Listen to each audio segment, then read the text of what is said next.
नमस्कार, मैं हूं मोनिका सिंह और आप देख रहे हैं सवाल 10 बजे।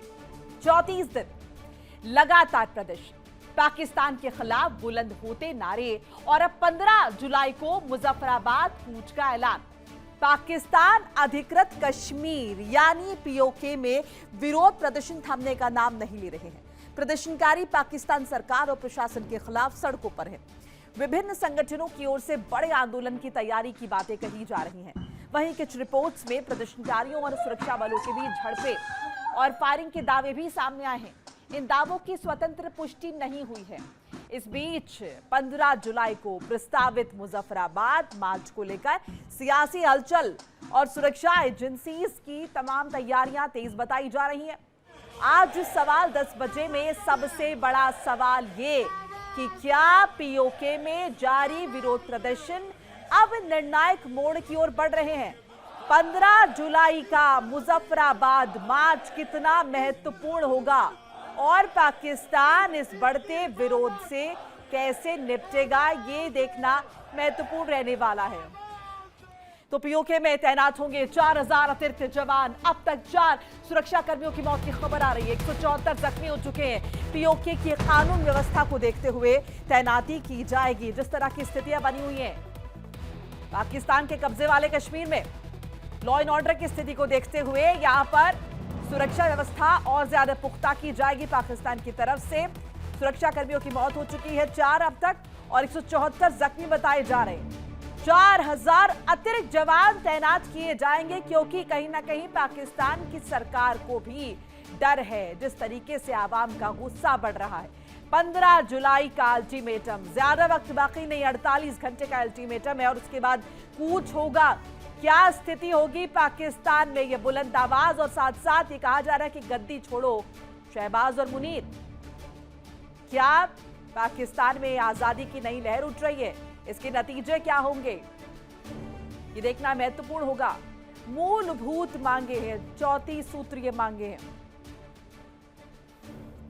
तो पीओके में जेएससीके का लॉन्ग मार्च का ऐलान सामने आया है। पाकिस्तान से आर पार की तैयारी में पीओके 15 जुलाई को रावलकोट से लॉन्ग मार्च, रावलकोट से मुजफ्फराबाद तक निकलेगा ये मार्च। ये बड़ी जानकारी आपके साथ साझा करें। पाकिस्तान के खिलाफ विद्रोह और उस विद्रोह की एक छोटी सी तस्वीर आपको स्क्रीन पर दिखा रहे हैं जहां पर महिलाएं भी सड़कों पर हैं, उनके साथ उनके बच्चे भी मौजूद हैं। और ये इसीलिए क्योंकि ये कोई सियासी घटनाक्रम नहीं है। ये लोग अपनी बेसिक नीड्स के लिए, अपनी बेसिक जरूरतों के लिए आज मोहताज हैं और इसीलिए सड़कों पर हैं। पाकिस्तान के खिलाफ विद्रोह 34वां दिन और ये 48 घंटे का जो अल्टीमेटम है, इसके बाद क्या स्थितियां बनेंगी, क्या कुछ होगा पाकिस्तान में, क्या पाकिस्तान में तख्ता पलट होगा, क्या स्थितियां बनेंगी, बहुत सारे महत्वपूर्ण सवाल हैं। मेरे साथ इसी पर चर्चा करने के लिए मेहमानों का एक पैनल जुड़ चुका है। एक करके तारुफ करा देती हूँ। कमांडर डॉक्टर भूषण दीवान, रिटायर्ड रक्षा विशेषज्ञ, मेजर विराट मिश्रा, रिटायर्ड रक्षा विशेषज्ञ, और मेजर नदीम शेख, रिटायर्ड रक्षा विशेषज्ञ, पाकिस्तान से हमारे साथ जुड़ रहे हैं। आप सभी का बहुत बहुत स्वागत है। पहले मेजर शेख आपका रुख कर लेते हैं, चूंकि आप पाकिस्तान से जुड़े खास मेहमान हैं। ये जो स्थितियां बन रही हैं पाकिस्तान में पीओके में, ये क्या बता रही हैं? 48 घंटे का अल्टीमेटम, इसके बाद क्या हो जाएगा पाकिस्तान में? क्या तख्ता पलट, क्या पाकिस्तान में दो फाड़? ये अल्टीमेटम उनका पहली दफा नहीं है, ये बार बार दे रहे हैं अल्टीमेटम के जी फला डेट फला डेट फला डेट को हम ये कर रहे हैं। तो ये डेटें आ रही हैं और गुजर रही हैं। अभी ये सुकड़ कर ये सारा जो है इस वक्त एक डिस्ट्रिक्ट में, जिसको डिस्ट्रिक्ट पूंछ कहते हैं, टोटल डिस्ट्रिक्ट है 10, ठीक है। इन 10 की 10 डिस्ट्रिक्ट में से सिर्फ एक डिस्ट्रिक्ट है जिसमें पूंछ, और उसमें भी एक छोटा सा इलाका है जिसको तहसील बोलते हैं। तहसील के अंदर रावलाकोट है जिसमें ये एक धरना सा हुआ है और 1-2 लीडर है। इनका जो मेन लीडर है वो अरेस्ट हो चुका है, शौकत मीर जो है, जो इनका सबसे मेन लीडर था, जो लीड कर रहा था। अभी 2-3 बस इनके लीडर रह गए हैं। उमर नज़ीर कश्मीरी है और इस तरह से ख्वाजा मेहरान है, वो सरदार अमान है, 2-3 ये कर रहे हैं सिर्फ। और ये अब पूरी कोशिश कर रहे हैं कि किसी तरह गवर्नमेंट इनसे मुज़ाकरात कर ले, क्योंकि इनको अब पता है कि ये अभी थोड़ा ही टाइम है कि ये सब अपने अंजाम को पहुंचने वाले हैं। तो इन्होंने देखें जिस तरह से आपको लग रहा है इतनी हल्की इनकी मांगे हैं। भूषण दीवान जी, जो यहाँ पर शेख साहब जिक्र कर रहे हैं, इस पर जरा आपका रिएक्शन, क्योंकि उनके हिसाब से तो ये कोई बहुत बड़ी बात है नहीं जो अल्टीमेटम वो दे रहे हैं। शेख साहब मुझे बताएं, आप हमेशा जो हुए हैं अपोजिशन पीजेओ के से, वो क्या हुए हैं? वो इकोनॉमिक ग्राउंड्स पे हुए हैं। और ये जो हुए हैं, आप मेरा ख्याल इत्तेफाक रखेंगे इस बात से, डेमोक्रेसी की बात है, पॉलिटिकल रिप्रेजेंटेशन की बात है, पावर शेयरिंग की बात है, और आप जो 12 सीटें थोप रहे हैं रिजर्व करके उनके ऊपर, उसके पर खिलाफ है। और इसके अंदर चीन आपको सपोर्ट कर रहा है, क्योंकि आपने 1960 में मंगला डैम बनाया है, पूरे एरिया को आपने नष्ट किया है, रोड्स बनाई है, ठीक है, इनको इनको आपने बेघर किया है। और ये लोग चले गए यूके वगैरह में, काफी डायस्पोरा से इनकम आती है इनकी तो, और ये दुखी हैं, अपने घर में दुखी हैं। आपने इनको गोलियों से भूनना चाह रहे हैं आप मुझे बताएं, ये कब तक चलेगा? डेमोक्रेसी तो पाकिस्तान में आप मानेंगे इंडिया वाली नहीं है, बराए नाम ही है। मुनीर साहब ही कमांड कर रहे हैं हर चीज को, तो हर चीज तो गोली से नहीं चलती ना। आप मुझे बताएं कैसे होता है ये? तो ये तो बढ़ेगा आपके लिए बात। ऊपर से सेम टाइम अगर पॉलिटिकल तालिबान भी अटैक करते हैं, बलूचिस्तान भी आगे सकते में आ जाए, तो कहाँ खड़ा होगा पाकिस्तान? पॉलिटिकल सेटलमेंट की पूरी कोशिश की गई। ये एक सिविल कोलिशन था, 31 लोगों का कमेटी थी, जिसमें ट्रेडर्स थे, ट्रांसपोर्टर्स थे, शॉपकीपर्स थे। आप बताइए, ये सिविल राइट और सोशल रिफॉर्म्स की मूवमेंट कहाँ से पॉलिटिकल हो गई और अब इंसर्जेंसी की तरफ ये लोग जा रहे हैं। कौन सी इनकी पहली डिमांड थी? यूटिलिटी बिजली की बिल, सिंगल डिमांड थी, वो पूरी की गई कि जनाब 3 रुपीज पर किलोवाट आवर इनको मिल रहा है। इन्होंने घर के अंदर जो जानवरों के बाड़े उनके अंदर भी एसी लगा दी, इतनी ज्यादा इनको सस्ती है, पूरी दुनिया में सबसे सस्ती है। शेख साहब, उसके बाद इन्होंने तस्वीरें मांग की आई कि जितना हैं भी जहां पर जो eatable बेसिक flowers- चीजें हैं, जो खाद्य पदार्थ हैं, जो दवाइयां हैं, वो तक नहीं पहुंचाई गई। और इन्हें जिस तरीके से इनके साथ जानवरों जैसा सुलूक किया गया, इस पर चिंता व्यक्त हुई है अंतर्राष्ट्रीय पटल पर। इसे दरकिनार नहीं कर सकते साहब? हम क्यों करेंगे? रोड ब्लॉक्स इन्होंने लगाए हुए, दरख्त गिरा काट कर, पत्थर गिराकर रोड ब्लॉक्स इन्होंने लगाए हुए।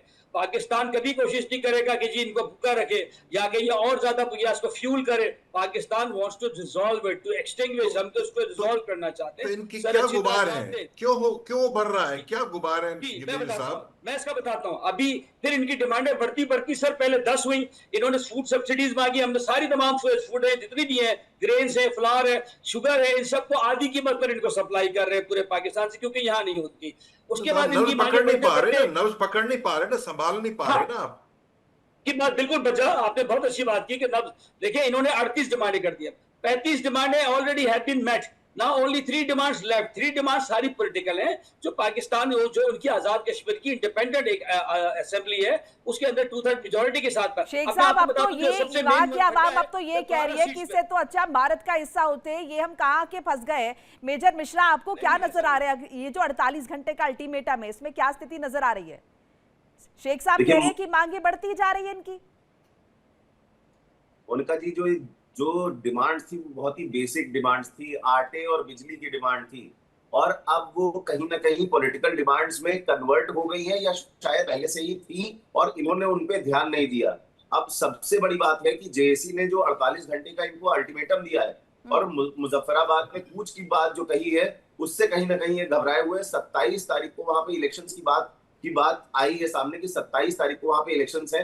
उसके पहले ये पूरा रिप्रेशन का काम चल रहा है। देखिए, कहीं पे भी अगर लॉ एंड ऑर्डर की सिचुएशन होती है तो पुलिस आके काम करती है, पर इनके यहाँ पाकिस्तान में आप देखिए हमेशा आर्मी खड़ी हो जाती है आके और लोगों को मारना शुरू कर देती है। जो विजुअल्स आ रहे हैं वो भी कहीं ना कहीं पाकिस्तानी आर्मी कहीं ना कहीं उसमें लगी हुई है। तो मैं मेजर शेख से ये कहना चाहूंगा कि कौन सी लॉ एंड ऑर्डर सिचुएशन में आप पुलिस छोड़ के और अपनी पैरामिलिट्री छोड़ के सीधे आर्मी को लगा देते हैं। ये इनके यहाँ बहुत दिक्कत की बात है, चाहे बलूचिस्तान हो, चाहे वो पीओके हो, ये सब जगह यही इसी तरीके की रणनीति अपनाते हैं। और देखिए, फौज से जो पॉलिटिकल डिमांड्स है उनका रास्ता नहीं निकलता। फील्ड मार्शल मुनीर जो है एक बहुत ही हार्डलाइनर जनरल है, और उन्होंने उसी तरीके से हर चीज को बातचीत के बजाय उन्होंने डंडे के बल पे काम कराना चाहते हैं। ये मिस हैंडल करने की कोशिश कर रहे हैं। शेख साहब, आपको ही मानेंगे मिस हैंडलिंग हो रही है? आपने इस बात का जिक्र आपके चैनलों पे मैं मुख्तलिफ पे आता हूँ, तो उसमें मैंने तमाम चैनलों पे जो क्लिप चलते हुए देखे, उसमें कहीं भी फौजी, मैं इस सर बैठे हुए हैं दोनों, और मैं इनसे पूछता हूँ कि आर्मी की यूनिफॉर्म खाकी यूनिफॉर्म है, कॉम्बैट ड्रेस है, कैमोफ्लेज ड्रेस है, रेंजर्स का फिरोजी शर्ट है, फिरोजी ट्राउजर है, ऐसी कोई भी आपको नहीं। सारी जितनी क्लिप्स आपकी थी वो पुलिस की थी कि पुलिस वाला फायर कर रहा है, उसके पीछे बैग भी टंगा हुआ है और उस पर पुलिस लिखा हुआ है। देखिए फौज को बुलाने का एक तरीका होता है, इन एड ऑफ सील पार। डेफिनेटली वहां से एलओसी गुजर रही है, तो ये रूट मार्च की आप तस्वीरें अगर दिखा रहे हैं, ये बिल्कुल फौजी हो सकते हैं, नजर आ रहे हैं कॉम्बैट ड्रेस टाइप। तो ये रूट मार्च इस तरह से हम करते रहे, मेजर साहब अच्छी तरह इन सारी चीजों को जानते हैं। हमारी उनकी आर्मी एक जैसे ही एसओपीज को और ट्रेंड्स को फॉलो करती है। देखिए उनकी जो एक डिमांड है वो है 12 सीट्स की। आप मुझे बताइए कि टोटल सीटें हैं, सर अच्छी तरह सीटें बैठे हैं, 53 सीटें टोटल एजेके की असेंबली की, जिसमें से 45 सीटें इलेक्टेड होती है, 8 सर स्पेशल सीट्स हैं। अच्छा, उस 45 सीट्स में भी अगर आपने कोई इंजीनियरिंग करनी है, कोई मैनिपुलेशन करनी है पॉलिटिकल, तो आपको 27 सीट्स चाहिए कि आप कोई नो कॉन्फिडेंस मूव चलाना चाहते हैं, अदम एतमाद की तहरीक, तो 27 सीटें चाहिए, नॉट 12। उसमें भी गवर्नमेंट राजी हो गई कि चलो ठीक है, ये 12 में से आप इसको हम फ्लेक्सिबिलिटी दिखाते हैं, हम इसको 6 पे बहुत गंभीर आरोप लगे। एक बार जरा दर्शकों को बताते चले, जेएसी ने सुरक्षा बलों पर गंभीर आरोप लगाए हैं। गंभीर आरोप, पीओके में बल प्रयोग का आरोप लगाए कि जबरन यहाँ के लोगों पर, यहाँ की आवाम पर बल प्रयोग किया गया, डंडे बरसाए गए, उनके साथ बदसलूकी की गई है। इसकी बाकायदा तस्वीरें भी सामने आई है। ये गंभीर आरोप जो है वो बाकायदा लगाए गए। पाकिस्तान के कब्जे वाले कश्मीर की स्थिति है, जहां पर संवेदनहीनता कहें या फिर कहें कि इंसेंसिटिविटी की सारी हदें पार हो गई है। गंभीर आरोप लगे और ये कहा जा रहा है कि बेसिक नीड्स से लोगों को दूर रखा जा रहा है ताकि प्रदर्शनकारियों की आवाज को दबाया जा सके, उन्हें दबाया जा सके, उन्हें खाने पीने की चीजों से दूर रखा जा रहा है। छोटे छोटे बच्चों का दूध जो है वो उन तक नहीं पहुंचा। जिस तरह की बातें वहां से निकलकर सामने आ रही हैं, दीवान जी। मैं मेजर साहब से पूछना चाह रहा हूं, आपके जो 7 एरियाज हैं, मुजफ्फराबाद, रावलकोट, जिसमें पूंछ भी आता है, इनमें तो बहुत ही हाई प्रोटेस्ट की इंटेंसिटी है दोनों में। फिर कोटली और मीरपुर जो आपका आता है, वो एक, मीरपुर तो आपका इकोनॉमिक हब भी है और डायस्पोरा ओवरसीज लिंक्स भी हैं इनके। कोटली बड़ा भारी अर्बन डिस्ट्रिक्ट है, उसमें भी बड़ा हाई इंटेंसिटी का प्रोटेस्ट चल रहा है जनाब। और भिम्बर जो आपका है उसे मॉडरेटली हाई माना जाता है। बाग जो है वहाँ मॉडरेट है। नीलम वैली बड़े सेंसिटिव है, वहाँ भी है, सेंसिटिव काम है, तो लिमिटेड है वहाँ। और मुझे आप बताएं, आप देखिए ना, मुझे बताएं जो आपने इंडिपेंडेंस के टाइम किया, केपी को हथिया लिया, बलूचिस्तान को हथिया लिया, तो अभी जो हर तरफ से आपकी आग लगी हुई है। और आप नहीं समझते अगर डेमोक्रेसी होती, फौज जो रूल कर रही है, फौज को तो एक ही तरीका आता है, बंदूक चलाना। जब फौज रूल कर रही तो चीजें बड़े, पाकिस्तान के लिए हमारे पड़ोसी हैं, हमारे भाई हैं। आप शांत रहेंगे तो हमारे साथ लड़ाई भी नहीं होगी, आप भी तरक्की करेंगे, गुर्बत नहीं होगी देश में जितनी है। आपका पर कैपिटा इनकम इंडिया से आधा क्यों पड़ा हुआ है? मैं पीपीपी टर्म पे कह रहा हूँ, ओवरऑल नहीं। तो आप नहीं समझते ये आर्मी का जो रोल है, बैरक्स में जाए, गवर्नेंस में जाए, क्यों नहीं संभाल पा रहे इन चीजों को? बताएं ना आप। एक तो सर मैं करेक्ट कर दूं आपकी नाजरीन के लिए, अगर आप गूगल में डालेंगे GDP per capita is the correct gauge to measure the poverty और progress of any country and quality of life, that is called GDP per capita. ठीक है, जीडीपी पर कैपिटा में अगर आप जाके अगर अभी डालेंगे तो आपको पता चलेगा कि आप जो है 171 नंबर पर है या 160, रोजाना चेंज हो रहा है, लेकिन 60 और 70 के साथ 170 या 165 आप सोचिए। और पाकिस्तान आपसे 5, 6 या 7, 8 चले 10 कर ले, चले उससे आगे होगा। आप अभी गूगल कर ले, क्योंकि ये डेली चेंज होता है। तो मैं फिर ये हर फ्रंट पर इतना ज्यादा वायलेंस क्यों? ये बलूचिस्तान की स्थिति, ये पीओके की स्थिति, सर क्यों, कहां पर चूक हो रही है? कैसे लोगों में इतना असंतोष है?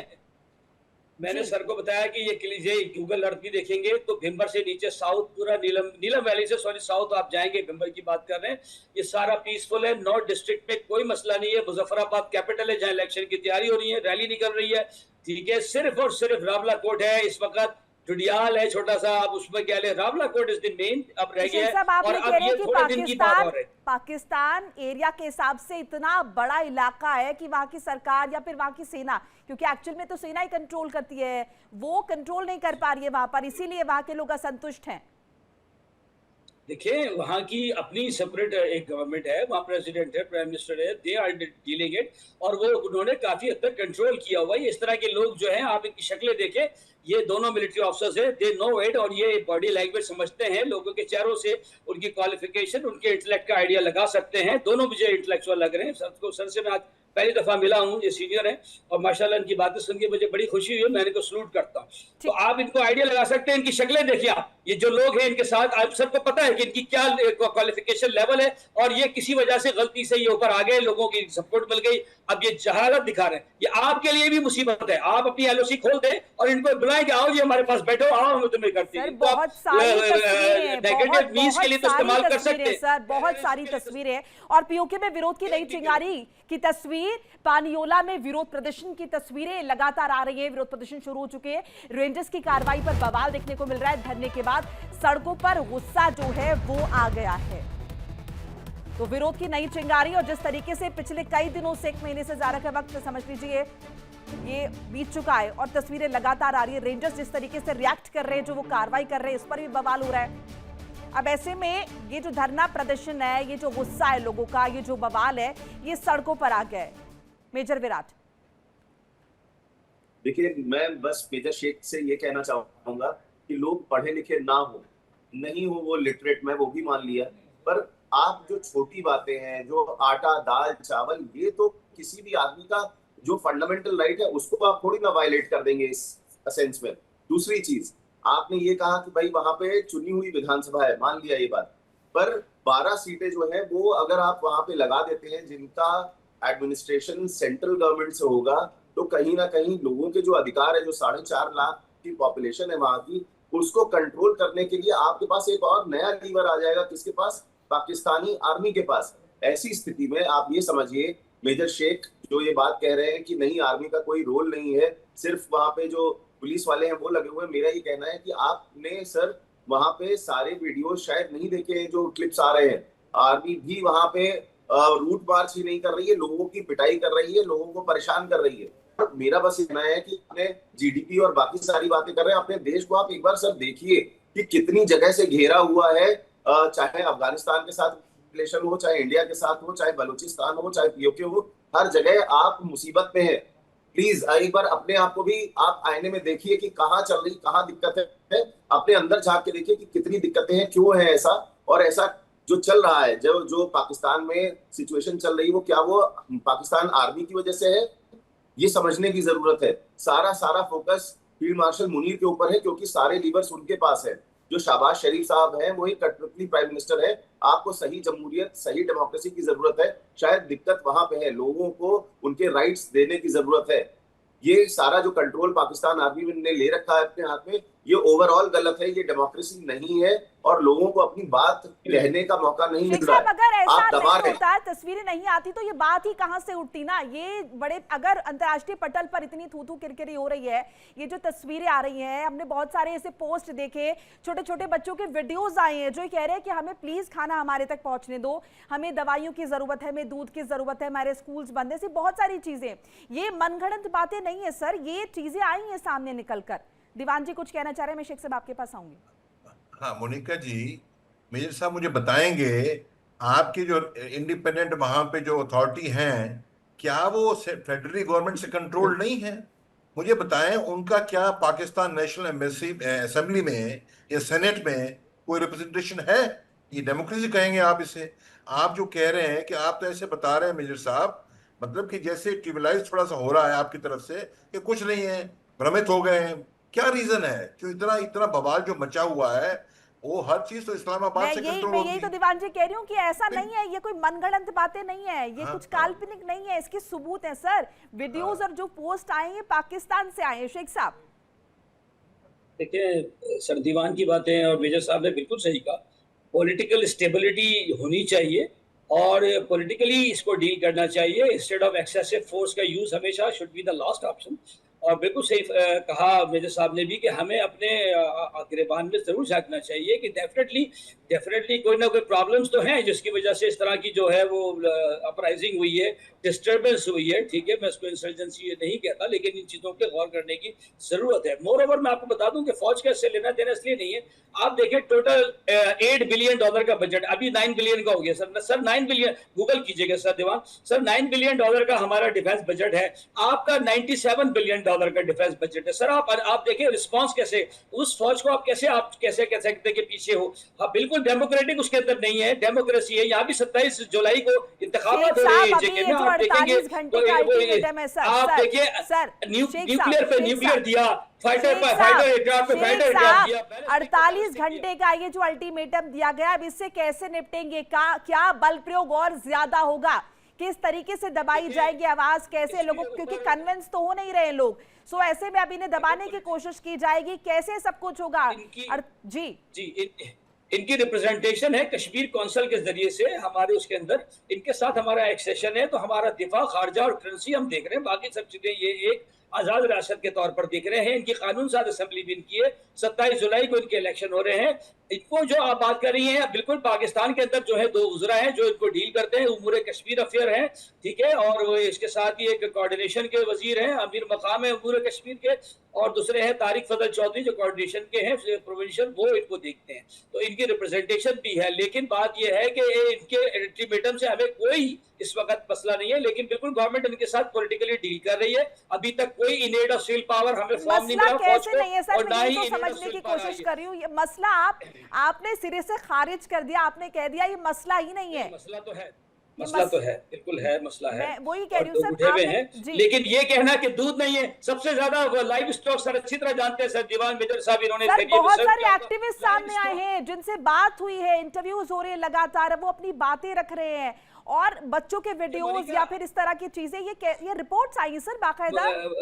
मोनिका जी, वहाँ जो है ये पाउडर का दूध नहीं चलता इन इलाकों के अंदर, वहाँ लाइव स्टॉक है बेशुमार, हर बंदे ने ये गाय भैंसे और बकरे ये पाले हुए, ये सब फॉल्स और फेक किस्म की इस तरह की जो है ना, वी रिजेक्टेड, ये सब जो है ना, ये तो आप कह रहे हैं ये पीओके की आवाम झूठ बोल रही है, वहाँ की आवाम झूठ बोल रही है, अगर वो इन बातों नहीं, मैं इंडिकेटर, मैं झूठ नहीं कह रहा, मैं लॉजिक की बात कर रहा हूँ, मैं इंडिकेटर्स बता रहा हूँ। मैं ये कह रही हूँ कि अगर आप ये कह रहे हैं कि कोई समस्या नहीं है, वहाँ पर खाना पानी सब मिल रहा है, उन लोगों को दवाइयाँ मिल रही हैं, तो क्या वहाँ की आवाम झूठ कह रही है साहब? पानी तो वहाँ आपको पता है, वहाँ सारे दरिया गुजर रहे हैं, और खाना भी अल्हम्दुलिल्लाह कोई ऐसा इशू नहीं है, सिर्फ फ्लावर नहीं होता, बाकी सारे चीजें, और उनके, और आप एक चीज मैं आपको बता दूं, मेजर साहब ने कहा खाने पीने की चीजें, मैं सर से एक रिक्वेस्ट करता हूं, मैं इंडिकेटर्स की बात करता हूं, आप में से किसी की बात रद्द नहीं करता, हमारी किसी पोर्ट पर बता दें कि कोई खाने की अजनास का कोई जहाज लगाओ, या हमें कोई किल्लत हो इस वक्त पाकिस्तान में किसी भी चीज की, चाहे वो फ्लावर आए हैं जिसमें उन लोगों ने अपील की है कि भारत सरकार खाना पहुंचा दे, जिसके बाद इस पर भी चर्चा होने लगी कि भारत अब वहां खाना कैसे पहुंचाएगा, क्या ड्रोन ड्रॉपिंग्स होंगी, कैसे मदद की जाएगी, ये मानवीय संकट उत्पन्न हुआ है। मेजर मिश्रा, भारत को तो इस तरफ देखना भी नहीं चाहिए, और मैंने सर दीवान को बता दिया कि जो रिस्पांस है आपको अच्छी तरह पता है, बैलिस्टिक का जवाब बैलिस्टिक से, क्रूज का जवाब क्रूज से, और देखिए सिर्फ जस्ट 8 और 9 बिलियन डॉलर क्यों नहीं देखना चाहिए सर? अगर कहीं मानवीय संकट उत्पन्न होगा तो कैसे दरकिनार कर दे, और अगर कोई मदद मांग रहा होगा। मेजर मिश्रा, जल्दी से क्लोजिंग कमेंट, वक्त की जी, बस मैं एक छोटी सी बात कहना चाहूंगा मेजर शेख साहब, देखिए बात सिर्फ भारत की होती तो समझ लेते कि हम पॉलिटिकल कारणों से आपको बोल रहे हैं। ब्रिटेन में भी ब्रैडफर्ड हो, बर्मिंघम हो, वहां पे भी 50 से ज्यादा सांसदों ने लिखित में दिया है कि जो ब्लैकआउट हुआ है पीओके में वो ठीक नहीं है। दूसरी बात, उन्होंने भी अपने जो फॉरेन सेक्रेटरी हैं उनको लेटर लिखा है, बाकायदा लेटर लिखा है, और कहा है कि जो ज्यादतियां हो रही है पीओके में वो ठीक बात नहीं है। पाकिस्तानी आर्मी कहीं ना कहीं परोक्ष रूप से ये सारा मूवमेंट जो है, जो पुलिस और पैरामिलिट्री का है, वो देख रही है और जबरदस्ती कर रही है लोगों के साथ। लोगों को दिक्कतें हैं, वरना कोई भी इस तरीके की डिमांड नहीं रखेगा कि हमें खाना और पानी दीजिए, अगर उनके पास वो सब रसद पहुंच रही होगी। तो ये समझने वाली है, सिर्फ भारत ही नहीं कह रहा, ब्रिटेन भी इस बात में कहीं ना कहीं खड़ा हुआ है पीओके के लोगों के साथ। और आने वाले समय में अगर आपने इसको ठीक से मैनेज नहीं किया तो सर आप ही के लिए दिक्कतें और बढ़ जाएंगी, और कहीं ना कहीं भारत क्योंकि पड़ोसी राज्य है, देश है, तो उसके लिए भी दिक्कतें बढ़ बताइए जाएंगी। मेजर साहब, अब तो ये भारत की बात भी नहीं है शेख साहब, ये जो है मैं आपसे लगातार जिक्र करती थी ना, अलग अलग जगह से रिएक्शन आ रहे हैं, प्लीज शॉर्ट में रखिएगा। जी, बिल्कुल सही कहा आपने कि 1 मिनट के अंदर बहुत बड़ा ये प्रोटेस्ट इन्होंने किया है, और ये मैं समझता हूँ कि इतना बड़ा प्रोटेस्ट तो इन्होंने कभी इंडियन हाई कमीशन पे नहीं किया। इनको वहाँ उसूलन करना चाहिए था, क्योंकि इनका रिश्ता पाकिस्तान के साथ ला इलाहा इल्लल्लाह का है, और ये अच्छी तरह जानते हैं, और इस रिश्ते को ये कभी नहीं तोड़ेंगे, ठीक है। और ये बिल्कुल सही है कि वहाँ के लोगों को इन्होंने जो है उभारा है, और यही गलती है, आप अच्छी तरह जानते हैं, मिलिट्री ऑफिसर हैं, हम क्यों फायर करेंगे, हम रॉकेट लॉन्चर फायर करेंगे प्रोसेशन के ऊपर। सर आपको पता है कि इन एड ऑफ सिल पावर का आपने भी प्रेस पढ़ी होगी, हमने भी पढ़ी है, राइट्स कंट्रोल किस तरह से होते हैं। दीवान जी, क्लोजिंग कमेंट, क्या स्थिति नजर आ रही है अगले 48 घंटे में, क्योंकि शेख साहब बहुत ज्यादा गंभीरता से नहीं बता रहे हैं। हाँ, बहुत शॉर्ट में रखिएगा जी। इनको छोटा सा है, मेन स्ट्रक्चरल कॉज जो डिससेटिस्फेक्शन का है वो लिमिटेड ऑटोनॉमी है, ओवरऑल फेडरल कंट्रोल है, वही लैक ऑफ डेमोक्रेसी है। इकोनॉमिक रीजन से शुरू हुआ था, वो तो ठीक हो गया है।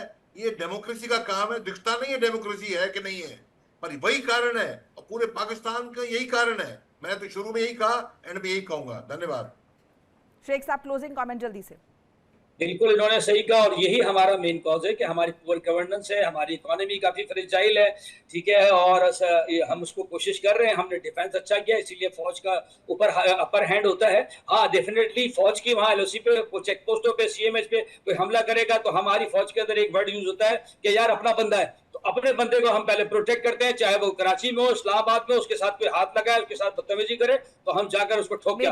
मेजर साहब, अभी आपकी आर्मी यही उम्मीद कर रहे, माफ कीजिएगा, आपकी आवाम यही उम्मीद कर रही है कि उन्हें प्रोटेक्ट करे, उनकी मांगों को पूरा करे और जो बेसिक नीड्स है वो उन तक पहुंचाई जाए। बहरहाल शुक्रिया आप सभी का हमारे साथ जुड़ने के लिए, अपनी कीमती राय साझा करने के लिए इंडिया डेली के माध्यम से।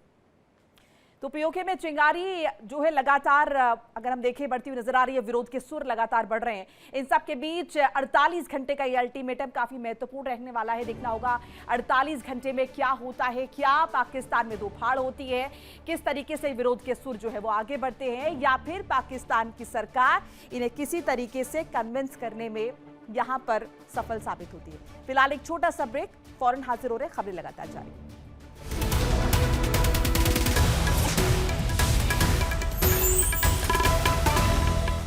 देखिए इंडिया डेली 24/7 अब आपके स्मार्ट टीवी पर। इंडिया डेली मौजूद है सभी डिजिटल प्लेटफॉर्म पर लाइव और लगातार। इंडिया डेली 24/7 हर दिन राष्ट्र को समर्पित।